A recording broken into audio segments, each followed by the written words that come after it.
Tumeona mtu mmoja wa serikali anasema kuna free basic education. Mwingine anatokea anasema oh, we can't afford. And ultimately they said we want to support. Tunauliza ministry husika ya elimu and the National Treasury. Free basic education is not a privilege. Free basic education is a right for all school-going children in Kenya.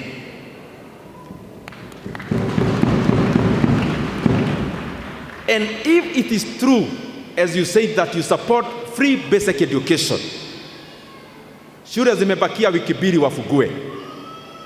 Tafadhali, in all the institutions from primary school, to JS, to the senior secondary,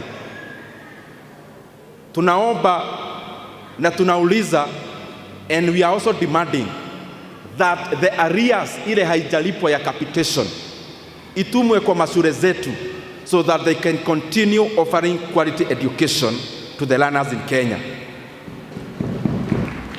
Wanafunzi wakifungua third term wasiende tena kugoja pesa, ni pesa iende igoje wanafunzi. Na tena, by the time the schools had done the budget, especially the senior secondary, of 22,000 capitation per year, it is not a figure that came from the air. It was based on empirical calculations in terms of the functions that the schools do. Na kwa hivyo, 22,000, Kenyan should never be having a discussion about whether to reduce 22,000 to whichever figure. We should be talking about increasing the figure to cover up for the inflationary pressures that has come in the many years back. Na kwa sababu hapa tuko college, naonanga hata kwa budget ya nchi huwa tunapea support private universities where there are students sponsored by government.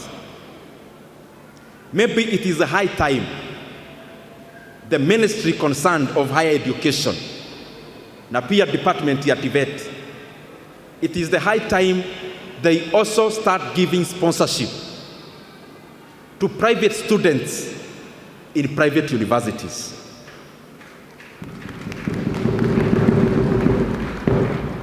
Because the labor force, when you graduate from GTI, which is private, you become part of the labor force of the Republic of Kenya.